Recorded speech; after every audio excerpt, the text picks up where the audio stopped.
just as how the series began with this, the latest chapter of Oshinoko ends with this. And it's very obvious the community at large that reads Oshinoko weekly, or those that have unfortunately been spoiled these past few days, because leaks have been going around. I talked about that in my video yesterday.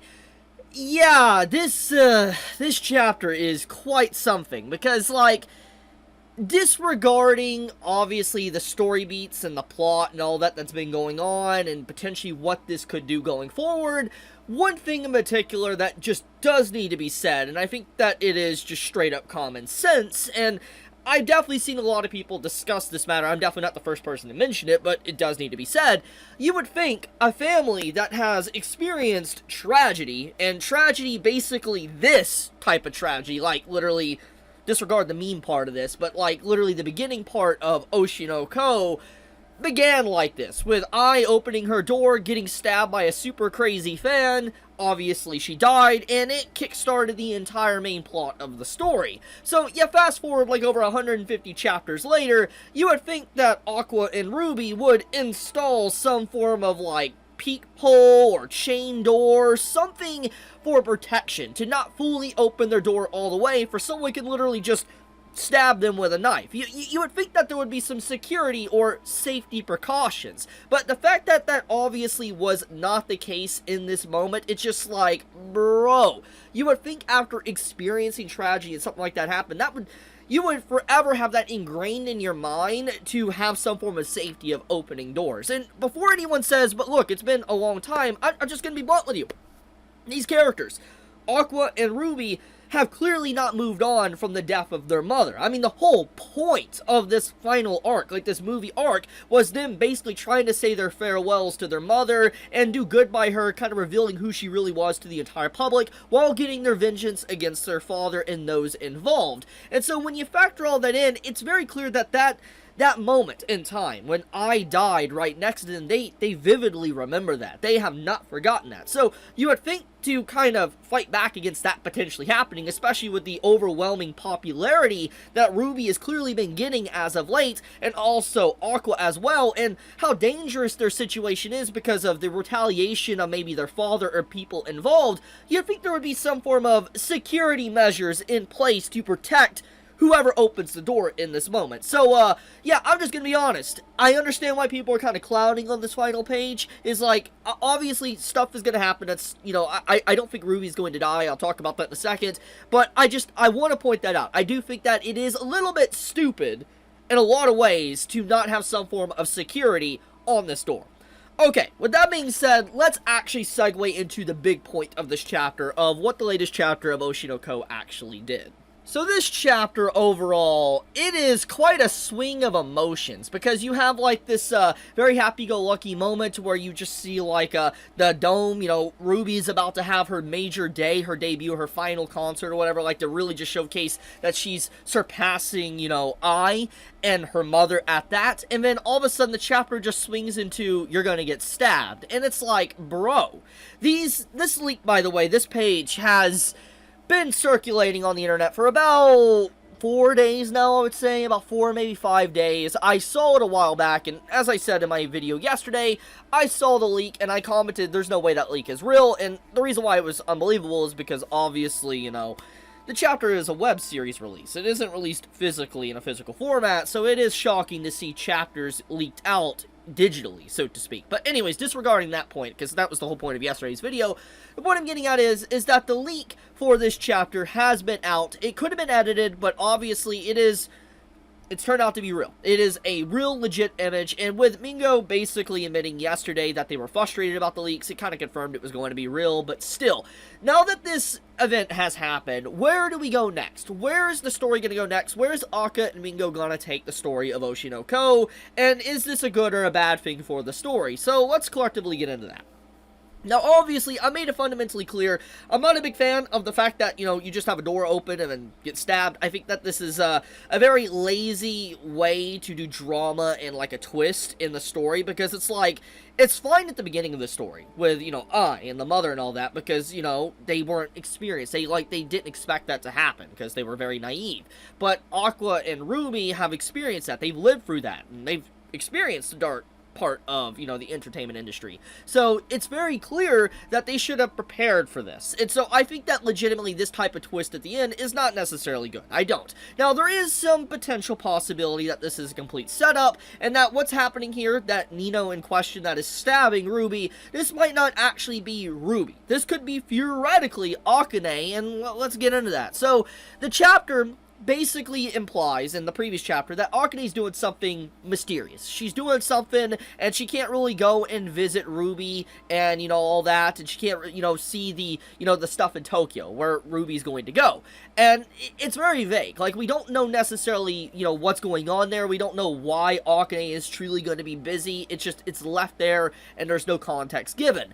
And you can imply, since obviously Akane for a while, and especially in the latest chapters, has reinforced that she would do anything to protect, you know, Aqua and Ruby, mainly Aqua, from hurting himself or destroying his life.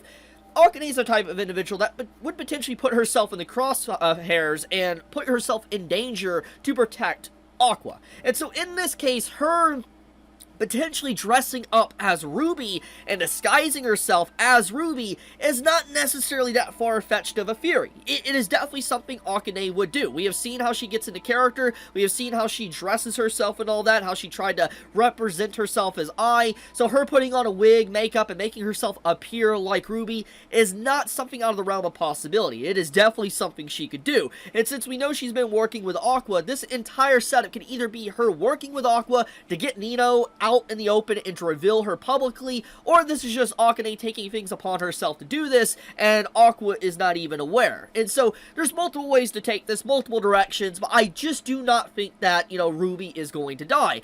Now, going on to the limb and saying that, you know, this is Ruby. Let's say that this isn't Akane participating, and this is Ruby getting stabbed. I saw some say that, you know, maybe this is a plan by Ruby and Aqua to catch the killer, you know, Nino, but I don't really think that Aqua would allow his sister or anyone, even Akane, to really put themselves into harm's way like this, getting stabbed. I don't believe that, especially at this point of what the story narratively has tried to tell us what Aqua's character is like. So I don't think Aqua is a part of this. I really don't. So, if this is indeed Ruby getting stabbed, I really do wonder just the confidence of Aqua allowing his sister like this when it's a very dangerous moment, when literally 3 to 4 chapters ago, he implied that there definitely was someone else a part of the killings, besides obviously their father. So he should have been on guard. He should be aware of this. And so, if he's not allowing his sister to get stabbed, or Akane to get stabbed, which I think is kind of against his character, I do think that he isn't aware of it, which also goes into a realm of just incompetence. So just, like I said, it's not good writing in my opinion. I legitimately don't think that this is good writing in this moment. Now, I could be disproven, and maybe my tune and opinion will change, make a complete 180 when the next chapter comes out. It's a possibility. Like, depending on how Aka and Mengo, you know, come together and they make the next chapter, there's always a possibility that the next chapter could blow my expectations away, and I'll be like, you know what, that's pretty freaking amazing, and, you know, I would really enjoy the direction the story goes, which, that is something to talk about, okay, and this is another one I kind of left out to talk about, but it needs to be discussed. What if, hear me out, what if this is Ruby, and Ruby dies? Now, I think I made it fundamentally clear, I don't think Ruby is going to die. It doesn't seem possible. It really doesn't. Especially when they have, like, a godlike entity on their side. It's implausible for Ruby to really die. I don't think so.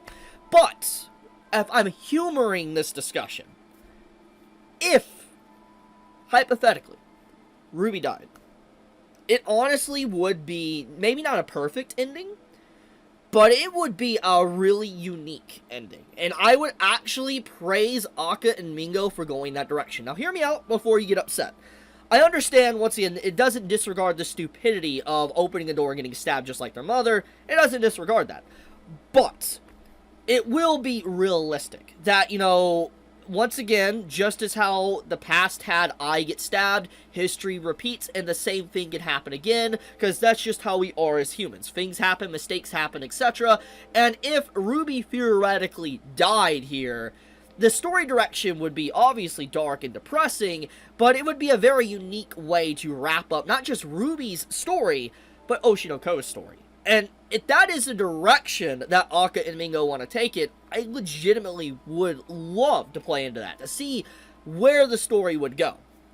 I don't think it's going to go that way, though. I'm going to be honest. I'm not very positive. I am only 5% positive that the story could go that direction. I think 5% is already way too high. But all I'm saying is that there is a possibility. And if that did happen, that would blow my mind, honestly. Legitimately blow my mind. But, yeah, anyways. Final chapter, or this chapter of Oshinoko, the latest one. Obviously, there's going to be a lot of discussion around it, a lot of shock, etc. But if you want my honest opinion, this final arc of Oshinoko hasn't been terrible, like a lot of people have said, but it definitely has had problems. And I want to talk about this more in an long, in-depth video, but to kind of narrate one of my big points, I think I definitely speak for a lot of people that reads these chapters of Oshinoko, Oshinoko has felt very fast-paced as of late. This movie arc that we've been in, that's obviously over basically now, you know, it has felt like Aka and Mengo have just really wanted to get through it as quick as possible and to wrap up the series. I don't know if this is true. Once again, I don't have any concrete evidence for this, but the pacing has felt very fast. And it feels like we went through, like, you know, Aqua and Ruby's father ordeal very quickly when there was, like, over 150 chapters of just build-up for it and just to be settled so quickly to just, like, you know, the stuff with Nino kind of being forced as the main antagonist of the story right now, to offhanded comments that the stalker guy that is the one that stabbed Ai at the beginning was just killed by Nino and also the father, and there was, like, no repercussions to them. There's a lot of things that isn't properly explained and dived into, which I feel like is just being fast-paced. Maybe I'm wrong there. Maybe I just need to sit back and really think about it. But, yeah, overall, this chapter, I'll leave it at that.